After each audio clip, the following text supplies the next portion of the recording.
The following is a Hoop Ball presentation.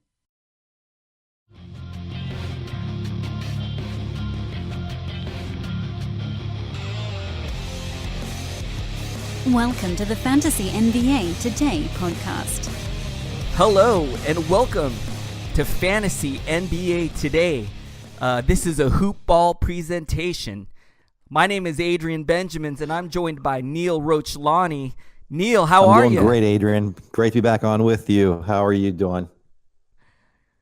I'm doing good, man. It feels like I haven't talked to you in forever. I know. After doing all those shows last week. I know.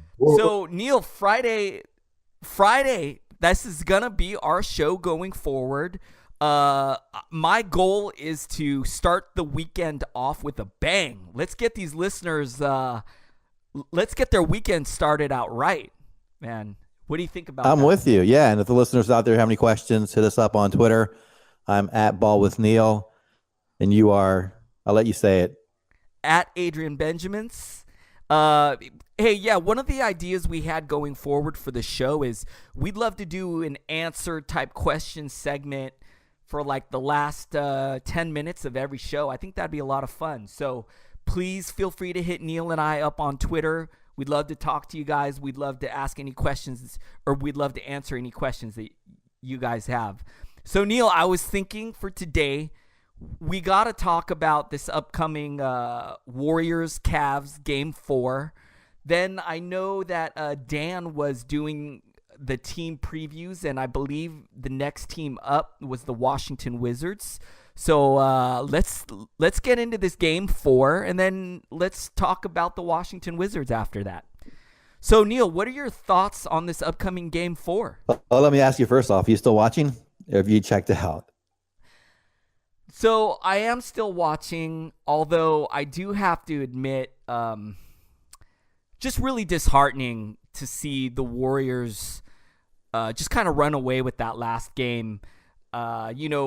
I felt like the Cavs played as good as they're going to play. They got a great game out of Kevin Love. They got some help from Rodney Hood.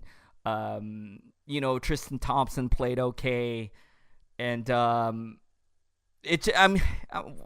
can you say? This is over. This series is over. Is it going to be a sweep or is it going to be a 5-game series? That's kind of the question now. And I'm going to watch this next game, but I don't know, man. It just sucks that it's not a better series. What do you think about it, Neil? Yeah, I agree with you. It's over. I thought it might be a short series, and it looks like it's going to be. I just unfortunate the talent disparity is so much. Yesterday on the show, Dan was talking about not only how great Kevin Durant was, but also how great the role players were in shooting and providing so much offense. Even though Curry had a very poor shooting night, I think one of his worst performances, along with I don't know if it was Clay or Draymond. And so that team just has so much talent. And I think one of the reasons why their role players can play so well is because guys like Curry and Durant spread the floor so much and they can get so many good looks because you can't guard everyone. And those guys that are role players don't get guarded as tightly, and they have been knocking down open shots and getting to the rim pretty easily. So I guess I'm going to watch it just because, I love basketball. I wasn't able to watch last night's game until the second half. I was busy, and then it was just so noticeable how much better the Warriors were, and it's sad because you would like to have the two best teams in the finals. As we were talking about yesterday, it was Houston and Golden State, the two best teams, and you don't have the two best teams in the finals, so it's a little frustrating.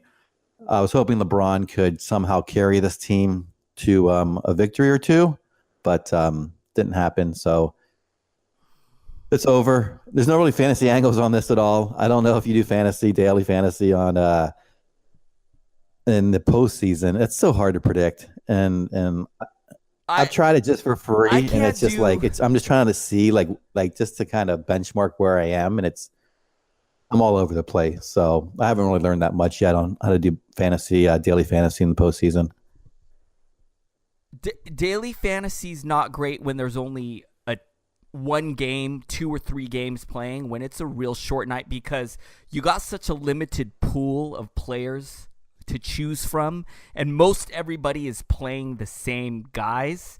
So I do like daily fantasy, but I love it those busy nights where you got like 10 games because there's so much value in the players that you're drafting, and there's so much variance that can happen. So I really shy away from playing daily when there's just one game on or there's just like a couple games on. But man, Neil, I just have a problem with the Warriors, man, and it's just too easy. It's just they were already a champion caliber team, and Kevin Durant joined them. And it's like, I heard Klay Thompson say today in an interview that Kevin Durant let Klay and Steph take the night off. And it's like, man, you're in the NBA Finals. You shouldn't be taking a night, or it should not be that easy where you can take a night off. And man, I grew up in the Michael Jordan era of basketball where, dude, those teams fought tooth and nail to get through every series to win a title. And I don't know, man. For me, these guys joining together to create these super teams, it just doesn't feel right, man. It just doesn't seem right. I don't know, man. What do you think about it, Neil? Yeah, well, yeah, the lack of parity it just makes it so much less interesting as a fan to watch because you know the outcome before it happens. So that's frustrating, and maybe that'll change down the road. The one thing about Golden State, though, that I do admire, I know they are so good, and when Durant went there, I started to get annoyed knowing that they were going to be unbeatable. But the one thing you can say about them is all their stars, aside from Durant, were all drafted, and they weren't drafted like one. Curry went, I don't remember where he went, but it was around 5 or 6, maybe even 8. Draymond went in the second round.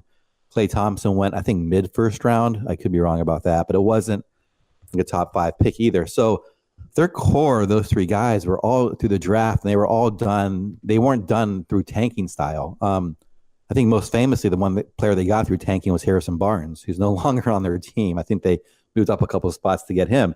So it's hard to blame them for trying to just assemble a super team through free agency or by blowing out the salary cap. So in some ways, I admire what they've done, but you're right. It really isn't fun basketball when a team doesn't have to play its best to win. Honestly, one of those guys could sit and they could still win. That's how bad it is. So anyway, what do you think? So yeah, I just hate how easy it is. But one of the things that we got to talk about, it's something that it seems to be a really popular topic, and I believe you and Dan kind of already touched on it. Everyone's already looking ahead to what's going to happen with LeBron James, where he's going to end up. What are your thoughts on that, Neil? Where do you think LeBron will end up next year? Do you think he's going to stay in Cleveland, or do you think he'll be on another team? I have no idea. I think he's done with this roster. That's the only thing I can kind of come to terms with, is that he doesn't want to play with these guys. So I don't think he'll be playing with Kevin Love next year. I don't think he'll be playing with Tristan Thompson. I think he's either going to have Cleveland clean house and bring in another superstar that he can recruit there and try to refigure it out with that, a new core group, or he's going to go join an established team. So it's really hard for me to imagine him continuing in Cleveland with the same sort of status quo lineup. He's someone who really wants to win, and he knows he needs help. So I don't know. I mean, I hear, as I mentioned yesterday, I heard, you hear Philadelphia, you hear Houston, you hear the LA market. What if he joined Golden State? How would you feel about that? Man, that should just not be allowed. If he joined Golden State, the NBA would they'd have to step in and do something. But I'm okay. This might sound like a surprise because I'm actually a Los Angeles Lakers fan. I'm based in Southern California. I'm actually kind of hoping he goes to the Houston Rockets, and the reason is because I want to see Golden State get challenged, and I feel like the Rockets can beat the Warriors if they add LeBron James. They already kind of have a big 3 right now in James Harden, Chris Paul, Clint Capella, if you add LeBron James to that mix, I think that's a team that can beat the Warriors. So I agree with you 100%. LeBron wants to win. He's in the twilight of his career right now. He doesn't want to go to a young rebuilding team. He wants to win. He wants to win some more titles. A lot of people compare LeBron to Michael Jordan, and right now everyone feels like it's no comparison. And one of the big reasons why people feel that way, because Jordan's got 6 rings. So I feel like if LeBron wants to get in the conversation with Michael Jordan, he needs to win a few more championships. So the best place for him to walk onto to do that is the Houston Rockets. So he's friends with Chris Paul. He's already got ties to that team. It makes sense. So that's what I think is going to happen, but I'm not sure. Neil, real quick, interesting fact. You mentioned Steph Curry. I got an interesting fact for you. He went pick 7 in the 2009 draft. Let me tell you 2 point guards that got drafted ahead of him. Pick 5, the Minnesota Timberwolves took Ricky Rubio. And the very next pick, the Timberwolves again picked a guy named Johnny Flynn. So they passed up on Stephen Curry twice in a row. Isn't that crazy? I know. I remember him coming out of college and people thinking because he played at Davidson, they weren't sure how good of his competition was could he have the body to play in the NBA because he was kind of even thinner than he was back then. Yeah, I mean, it's just amazing. I didn't know what happened to Johnny Flynn. He was at Syracuse. He was kind of undersized too. I remember he kind of came out early. Do you have any idea what happened to him? No. Did he even ever make it on a starting team? I can't remember him ever being on a starting team. I don't know. Anyways, real interesting draft that year. Blake Griffin, James Harden, Tyreek Evans, DeMar DeRozan was in that draft. Memphis Grizzlies at pick 2 drafted a guy named Hasheem Thabeet at pick 2. And oh my goodness, man. What a great draft, though. Drew Holiday was in this draft. James Johnson, Jeff Teague, Darren Collison. Just a real stacked draft, anyways. All right, so Neil, any closing thoughts on this Warriors Cavs NBA Finals? Well, for me, when it comes down to, I use gambling to create entertainment. So I'm trying to think of how I can make it more enjoyable to watch this finals game. And I guess Golden State's a slight favorite. We'll see. I don't think I'll be able to put any money down on this one. But do you have any thoughts on how it's going to play out? Do you think Golden State's a lock, or do you? So I think, and I really thought the Cavs were going to win this game 3. I thought there's no way it's going to be a sweep. LeBron himself is going to at least win one game. I thought it was going to be that game. Everything looked good up until the end. Heck, the beginning of that game, they were up by 10. They looked pretty good. LeBron was getting some help. And then it's still just, even with a bad game from Steph Curry, and they still won. So I think the Warriors are just going to close this out. And I think the series is over. And you know what? I do have to admit, even though it's not much of a competitive series, I've kind of still enjoyed watching the games. The Cavs hung in there, for a bit up until the end. So I don't know. I mean, as a basketball fan, it's still been good to watch, but I don't know, Neil.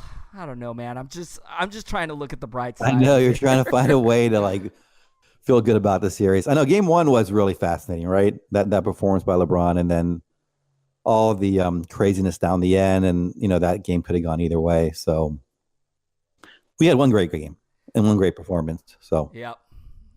Well, and hey, what? Okay, so one last thought I have, and we'll move on.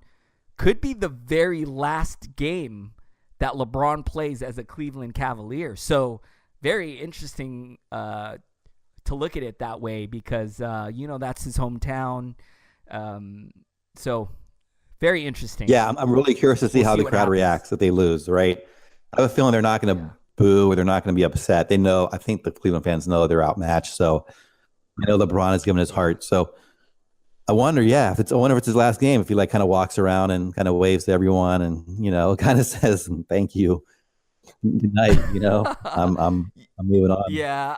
I don't think he's gonna give much away like that. I think maybe he doesn't even know for sure what he's gonna do. So I'm not even sure that'll probably be going through his mind, but we'll see what happens. It's gonna be a real interesting offseason. All right, Neil, let's move on to the Washington Wizards. Wizards, a very interesting team this past season, had a pretty decent season. And for fantasy purposes, have some really solid pieces. Guys like John Wall, Bradley Beal, Otto Porter, some very fantasy relevant guys in Kelly Oubre, Markieff Morris, Marcin Gortat, waivers on being a useful player and not. I picked up a guy in Thomas Satoransky. I owned him for a big chunk of the season. He was helping my fantasy team. Neil, what do you think of this team? Yeah, I think there's definitely the talent rich. I mean, we talked about yesterday about Charlotte, which had the dearth of sort of fantasy talent, and this team has a lot more. So I'm going to be curious to see how it looks going into the season. John Wall, I've really liked him, watching him as a player, or as a fan, I should say, and as a real NBA player. It's kind of tough. I've owned him once in a rotisserie league, and his when you have a point guard who doesn't shoot free throws that well, it can really hurt that category. So I've stayed away from him ever since, but he's obviously a potential fantasy stud, although last year he got hurt and he was out so long. I'm curious to see. The other lesson I took away from last year was Kelly Oubre Jr. got a lot more minutes. Once Wall went down and he was able to get starters like minutes, even if he didn't start. But he really didn't perform that great. He underperformed in what I expected he would do once he got those minutes. So I think I'm going to stay away from him. The one player who I really like is Otto Porter Jr. in terms of fantasy value. He doesn't get that. It's kind of like Draymond Green in that he doesn't really produce a ton in one category, but he does everything really well. And he doesn't have that name recognition yet. So I'm hoping he drops to like the third or fourth round, and maybe I'll pick him, but we'll see. I'm most curious. He's sort of the one I have circled, and I'm trying to figure out where to value him because he has sort of the stats that I really like. Marchinga. Oh, go ahead. You mentioned, Neil, how you're a big fan of those stuff and things type players.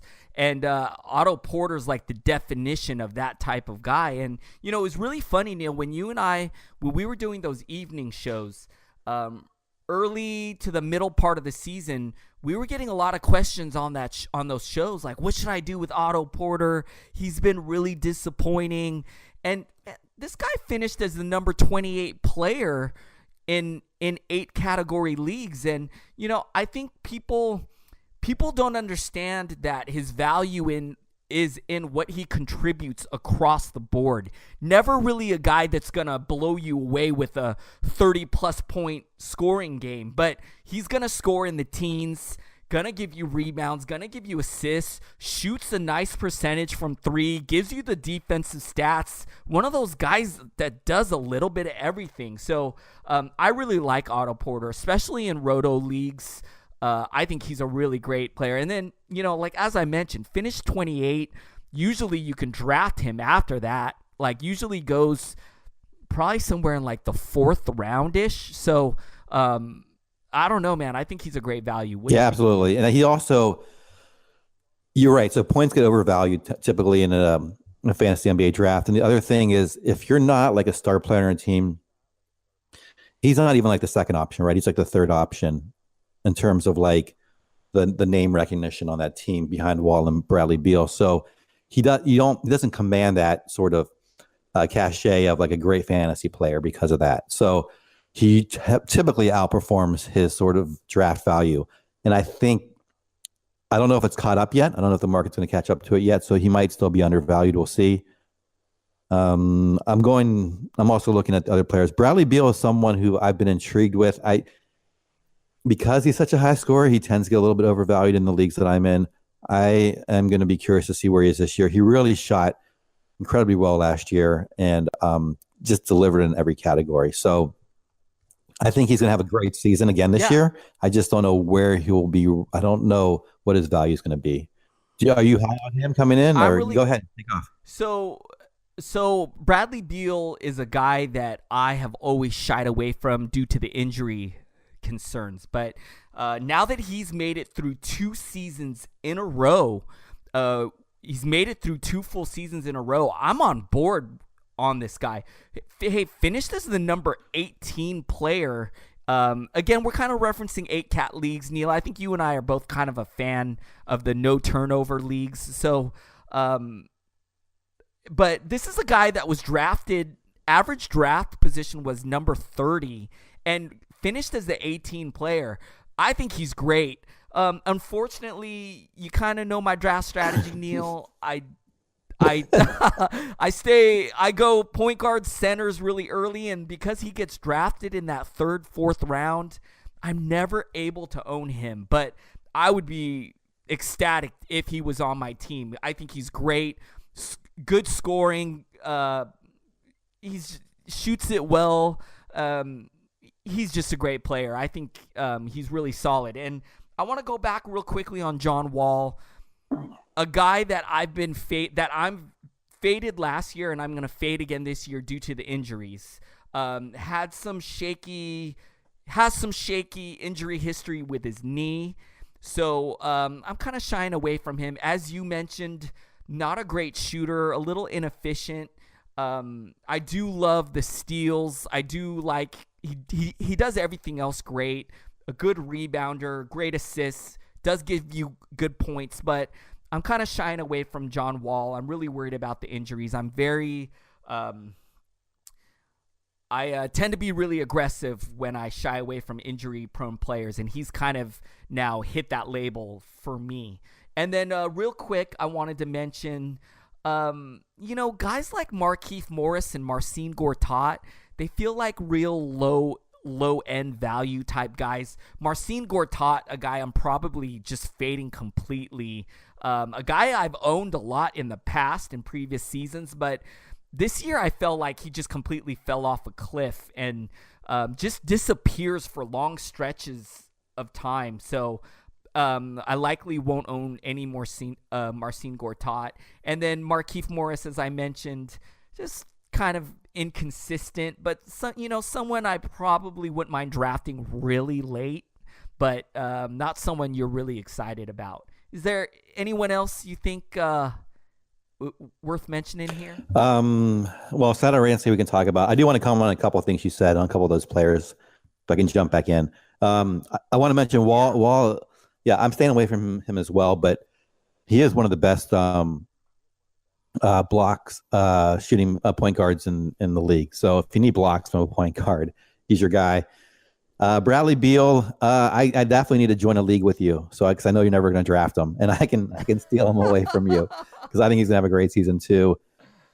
Markieff Morris and Marcin Gortat, excuse me. Gortat, I think there's 2 things going on. One, the NBA is moving away from guys who can't shoot from distance, and 2, he's getting older and he's not protecting the rim as well. So I think, his minutes started to drop off last year. I think they're going to continue to drop off. So I think he may not be, worthwhile picking up in the top, like first 9 or 10 rounds. But if he's there that late, then he's worth a pickup. And same with Markieff. I think if he's there with 10th round or later, I would take him. But I think both those guys might get overvalued. Okay, the other guys on the team, people talk about Jan Mahinmi maybe starting to develop last year. I didn't really see it. I know he got some minutes and replaced Gortat. And then Satoransky, he put up some decent numbers. I know you probably held him for a while, right? Because he put up some good numbers for a while as a point guard, but he really didn't play much down the stretch when they needed to win. So I'm not sure how much. Go ahead. You know what? I was able to pick up Satoransky right when John Wall went down. And, although he never had like a blow up game where he had like a 30-point outing or anything like that. What's really nice about his game is he contributed across the board. Rebounds were nice. The assists were nice. So I had him plugged in my Roto league, and I was pretty happy with his with what he was doing. So he really helped my team a lot, especially in a team where I kind of needed another point guard. I had lost Mike Conley in that league, so he really helped me out. And then I want to go back real quickly on the John Wall and the Marcin Gortat thing. Real interesting tidbit. In John Wall's exit interview, he mentioned that that the Wizards don't have an athletic big, and I think that was kind of a shot at Marcin Gortat. And he said that he really hopes the front office makes some moves and they bring in some more players. And for me, that was an obvious shot at Marcin Gortat right there. So it's clear that Wall is not a fan, and just another reason why I'm shying away from him. Yeah, I know they kind of had some discord this year. So interesting. I didn't hear about that. We shall see, right, where that goes. Is there anyone here like in deeper leagues you think might pop? Because I'm starting to get into more. I don't know. Do you play any really deep leagues? I think you do, right? I think you mentioned this. I do. In fact, I play in a 30-team dynasty league, and let me see here. No, Kelly Oubre was kind of nice for deep leaguers, or even from standard leagues. But other than that, there's not really no one else was really viable in deep leagues. That's about it, man. And then, you know what, real quick, let's just talk about their expectations going forward. You don't really see much change for this team. They don't have a high draft pick. There's not a lot of buzz about them attracting a free agent. So you kind of expect them to have the same team. So, as we already mentioned, we're fading Wall a little bit. We love Beal. We love Porter. We're not super high on Markieff and Gortat. And, all the other guys are kind of really either super deep league guys. So, I don't know. That's kind of the gist of the Wizards. Would you agree with that? Yeah, I'm curious to see, like Satoransky, I'm curious to see if he starts to emerge as like a solid backup point guard. Because I am starting to get into deeper leagues, and I have to start thinking about guys who play in that 20 to 20 or 18 to 24 minute range as actual fantasy value guys. So, do you have any insight on him? Watch him play. Did you get to see him much play? Because when I saw him play, yeah. I didn't think he was going to make it as like a starter in the league. So, no, you know what? It's very funny to hear you say that, because when Wall went down, he wasn't really the initial guy to go grab. I think a lot of people thought it would be Tim Frazier would be the guy, but Satoransky, every time he played, he was just solid on the court, and he just won that job. Definitely, I agree with you. Even in a backup role, he can get minutes in the high 20s playing the backup one. He can also play a little two. He's got good size for a point guard. So, I really liked his game, actually. Not a really hyper athletic guy, but just a really good all around player, talented all around. He felt like, to me, he's got a high basketball IQ. Like, never, like he always seemed very reliable with the ball in his hand. Never turned it over in crucial moments. So, I think in deep leagues, yeah, he could definitely be a viable option. And then also, I think if anything ever happens to John Wall, if he ever has any issues with his leg, run, don't walk to grab Satoransky. No, good to know. Thank you. I'll make a note of my my multiple spreadsheets about that. Thanks. All right. Okay, I think that's it, man. I think we covered the Wizards pretty good. We touched on the finals. Neil, any big plans for the weekend? Big plans for the weekend. Golf. That's what I have on tap. Oh, yes, I'm playing golf on Saturday. That sounds great. I think that I'm still doing some. I I still have some work. I have some work on Sunday to do. So yeah, golf on Saturday and then some work on Sunday. And then watch the game tomorrow night. How about you? Yeah, watch that game tomorrow night. Next week, I'm going to be camping from Thursday to Sunday, so I'll actually miss our show next week. Actually, you and I are going to do Wednesday's show. Dan's going to take over for us next Friday, but because I'll be gone next week, this weekend's kind of like the prepare for the camping trip. You know, there's always a ton of stuff you realize that you need, so this weekend for me is going to be all about getting ready for this trip. I hope we get a good game tonight, Friday night. And then just enjoy the weekend, man. Just enjoy the weekend. Hey, you guys, please hit us up with questions. Again, hit us up on Twitter, @BallWithNeil, @Adrian Benjamins. We want to start ending these shows with a little question-answer segment. So feel free to shoot us questions about fantasy, about anything. Whatever you guys got, hit us up. Thank you guys so much for listening. Neil and I were super excited to be doing these shows Friday. Neil, thank you so much. Adrian, sir. thank you for all the hard work you do behind the scenes. People need to know how much you're doing to make this possible. So thank you for all your help. All right, you guys, it's been fun. We'll talk to you later.